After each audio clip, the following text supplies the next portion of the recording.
One thing we offer is a convenient little brass care kit. Inside the care kit is tuning slide grease, valve oil, a mouthpiece brush, a pencil, and a practice record. First, let's talk about using the tuning slide grease. On the tuba, we have many different tuning slides. Each of our valves will have a slide, as well as at least one main tuning slide. Some tubas may have two. We want our tuning slides to move nice and freely, while staying smooth, but not be too loose. If your tuning slides are too loose, they might just fall out while you're playing. All of our tubas are serviced, cleaned, and greased up in between every renter, so when you get them, it should move great. However, every month or so, you do want to apply a little bit more grease when the slides start moving slowly, getting hard to move, or refuse to move. Applying tuning slide grease is a fairly straightforward thing. First, let's go with our first valve tuning slide. Depress the first valve and pull out the slide. Now that it's out, you might feel that the slide could be kind of dry and it needs to be greased.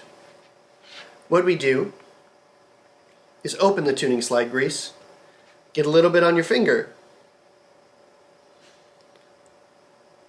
apply it along the slide, and then work it in so that it's over the entire tuning slide. Now, I hope you have paper towels on hand. Get the grease off of your hand. Close the slide grease. And before we're ready to go, we want to make sure to work the grease into the slide itself. So first, I'm going to just take one side of the slide, go in and out, and rotating it, just making sure that it's coating evenly on the inner slide as well as the outer slide. On both sides. When we're sure that it's moving great and nice and smooth,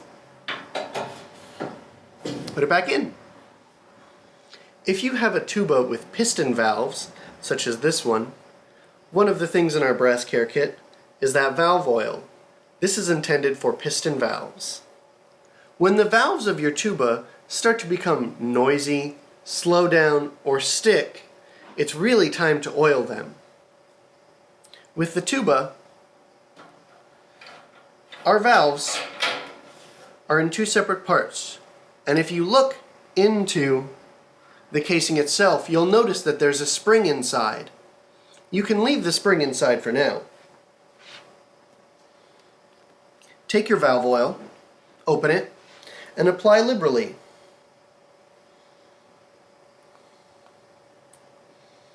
When I remove the valve from the casing, it means that when I wash it with the valve oil, any dirt or things that gather on the valve can wash off.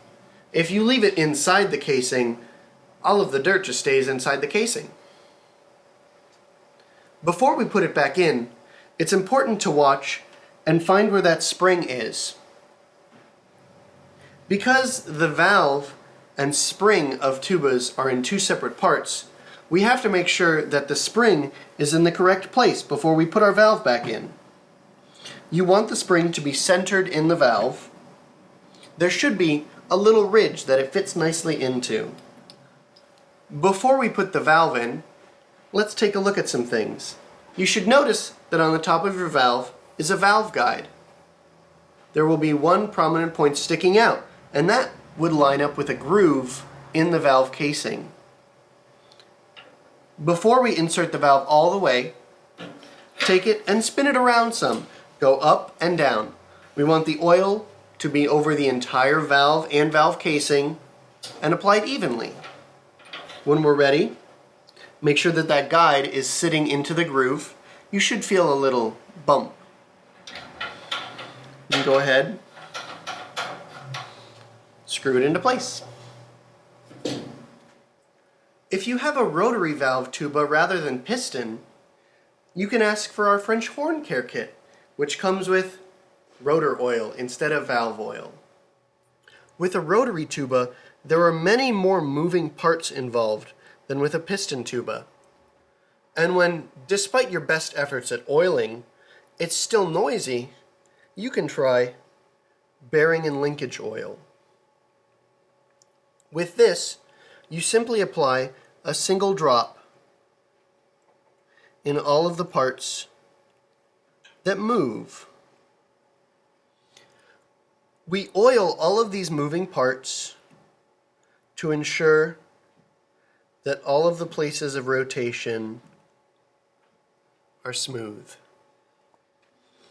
If you don't have or can't find the bearing and linkage oil, rotary oil will work.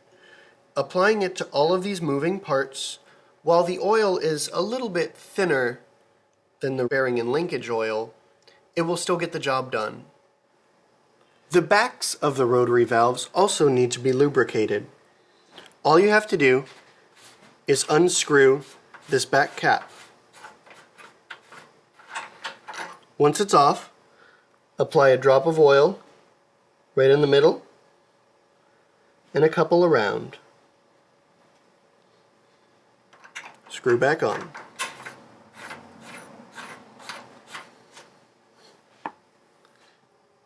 Before we oil our valves, let's look at finding the top position and how the valves are laid out.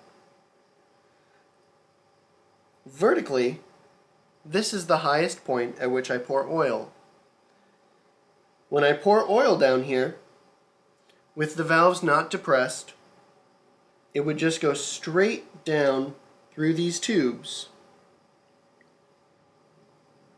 When I press the valve, it would block it. And in the case of our air, coming from down here, would go to the valve, and if depressed, then pass through the tubing. And repeat each time you have another valve. When the valves are not depressed, it just goes straight through, the same as our oil will. Rotary valves do exactly like they're named. They rotate. While all you see is this motion, inside the metal valve is turning to change the direction that our air travels and to open different ports so that we can go through the valves. Oiling the rotary valves themselves starts with a simple step. First, we have to find which valve is on top. In the case of this tuba, it's my 5th valve, but on yours, it may be the 1st. You follow whatever your top valve is up to its tuning slide. And then we take that tuning slide out. Next, while depressing the valve for the one on top so that we block it off for a minute, apply a liberal amount of oil on the inside.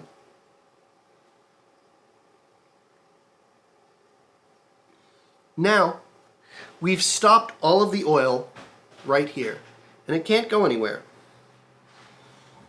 Next, you're going to press the next valve down, in this case, my 1st valve. I'm going to lift the 5th valve up and go several times. All of the oil will make its way down to the 1st valve, and you repeat the process. Press the next valve and work the 1st. When that one's good, 3rd valve down, work the 2nd. When that one's done, 4th valve down and work the 3rd. Last, work the 4th. After every valve has gone through, you're going to take the slide that you removed and put it back. Now that the oil has made its way through all of the valves, preferably sitting down on your lap, you're going to work the valves while tilting the tuba down and back up. Work all of the valves, and it ensures that the oil is dispersed throughout all of them. Ideally, this is a process you should only need to do once a month or so. However, if your valves become slow or sticky, it means that it's a good time to oil them. It's very important that every time we play the tuba, we make sure that our mouths are clean. If you've recently eaten, wash it out with some water. Brush your teeth. Something to ensure that when we blow air into the tuba, we're not also blowing our lunch into the tuba. Ultimately, though, there will always be some particles that get into the tuba, and it's important to clean it out. One of the most noticeable and quickest to dirty parts is our mouthpiece. In our brass care kit, we include a mouthpiece brush. This is meant to scrub the inside of the mouthpiece to help get any particles that accumulate out of it. What you'll want to do is go to a sink. Take some lukewarm water and put the mouthpiece under the water. Now that it's going through the mouthpiece, take the brush and go in and out while still underwater. We want to go both starting in the cup and going through the shank. This ensures that we can get through the entire mouthpiece and eliminate any particles so that it's nice and smooth. I hope that this video was informative. If you have any questions, please call us at 480-827-1111.